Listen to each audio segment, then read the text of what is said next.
What's up, everybody? Welcome back to Smokey's Niche channel. Today, we've got something special, something that's been shaking up the entire culture. I'm talking about the legend Has It Run, the brainchild of Nas and his mass appeal label. This isn't just a concert series, this is a movement, a moment in history that's bringing the very soul of hip-hop back to the forefront. So how did this all come about? The story goes that Nas, the legend himself, was reflecting on the state of music. He saw the incredible talent of the new generation, but he also felt a disconnect from the foundational pillars of the art form. He wanted to create something that would bridge that gap, something that would celebrate the architects of the sound while proving their timeless relevance. And so, with mass appeal, he cooked up this genius idea, a series of 8 album releases and documentaries and block parties, all culminating in one of the most anticipated albums of all time. It was a bold vision, a way to honor the past and inspire the future, all at once. And the lineup? It's a dream team, a hip-hop hall of fame on whack. Nas didn't just pick random names. He curated a list of icons, artists whose influence is still felt every single day. We're talking about artists who have not only survived the changing tides of the industry, but have continued to thrive, releasing new music that's just as sharp, just as potent as their classic material. This run is about showing the world that true artistry doesn't have an expiration date. These OGs are putting on a masterclass, showing the new generation how to build a legacy, how to maintain artistic integrity, and how to rock a crowd with decades of experience. The energy on the streets is incredible. The block parties they've been throwing aren't just events, they're reunions. You see everyone out there black, white, Asian, Latino all united by the beat. Old heads are vibing next to teenagers, sharing stories, passing on knowledge. It's the purest form of community, a real-life illustration of hip-hop's power to bring people together. It's not about nostalgia, it's about a living, breathing culture that's as vibrant today as it was in the beginning. This is what it's all about. The run kicked off with an absolute titan, the one and only Slick Rick the Ruler. The first release was a new single and a mini documentary. And let me tell you, Rick hasn't lost a single step. His storytelling is as vivid as ever, his flow as smooth as silk. The new track sounds like it could have dropped in 1988 or 2028. It's that timeless. The doc took us behind the scenes, showing Rick in his element, still dripping in style, still a master of his craft. The success was immediate. Critics praised his lyrical dexterity, and fans, both old and new, ate it up. It set the perfect tone for what was to come, proving that the masters were back, and they meant business. Next up, the Clips, Pusha T and Malice Now No Malice reunited for this project, and the game shook. For years, fans have been begging for a Clips reunion, and Nas made it happen. Their new project is everything we wanted and more. The production is gritty, the bars are razor sharp, and their chemistry is undeniable. They talk about their journey, their evolution, both as artists and as men. The project is a commercial and critical smash, debuting high on the charts and earning rave reviews for its raw honesty and lyrical complexity.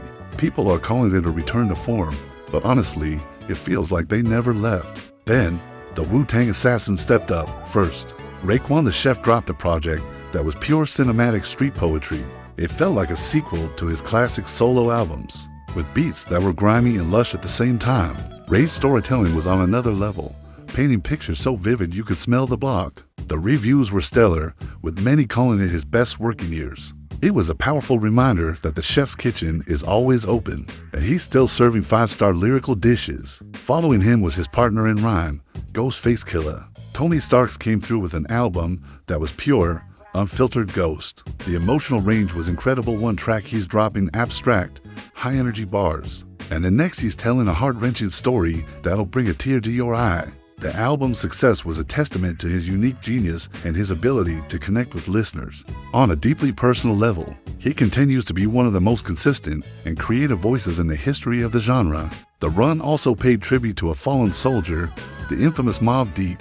With Havoc at the helm, a posthumous project was released featuring unreleased verses from the late, great Prodigy. It was a powerful and emotional moment for the entire hip-hop community. Hearing P's voice again, so clear and so potent, was bittersweet. The album was a massive success, a fitting tribute to a legendary duo whose sound defined an era of New York hip-hop. It was handled with the utmost respect, and it served as a beautiful celebration of Prodigy's enduring legacy. Then, they honored another legend gone to soon, Big L. Working with his estate, Mass Appeal released a collection of freestyles and unreleased tracks remastered for the first time. It was a gift to the fans. Hearing L's incredible wordplay and lightning-fast flow was a reminder of the immense talent we lost. The project shot up the streaming charts, introducing a whole new generation to the Harlem lyricist who was so far ahead of his time. It was a beautiful way to ensure his name and his contribution to the art of lyricism will never be forgotten. The vibe switched up, but the quality stayed sky high with the inclusion of the legendary De La Soul. After finally getting the classic catalog on streaming services, they dropped a brand new album as part of the Legend Has It run. It was a breath of fresh air. The sound was innovative, positive, and funky as ever. Pas Nuos and Deus rhymes were still intricate, still thought-provoking. The album was a huge success, celebrated for its musicality and its joyful spirit. It proved that hip-hop is forever, and that De La's influence on alternative hip-hop is immeasurable. Throughout this entire run, the theme has been undeniable. Real hip-hop is back, not in a gatekeeping, old head kind of way, but in a celebratory one. From the streets, you hear it everywhere. People are saying, "Man, I haven't been this excited about music in years." Quotes are popping up online from fans saying things like, "Nas and Mass Appeal are giving us the music we've been starving for. And this is more than music, it's a cultural restoration." The current hip-hop lifestyle is on full display: the fashion, the art, the community gatherings, but now it's infused with this deep appreciation for the foundation. The reviews across the board haven't just been positive, they've been glowing. Critics are praising the level quality of every single release, the smart rollout, and the overall impact of the series. And all of this, every single incredible moment, has been leading up to one grand finale, the album that has been rumored and whispered about for decades, the holy grail for hip-hop purists. The final piece of the Legend Has It run is the long-awaited, mythical collaboration album from Nas and DJ Premier, Light Years. For years, this album was the stuff of legend. The chemistry between Nas and Premier responsible for some of hip-hop's most iconic tracks.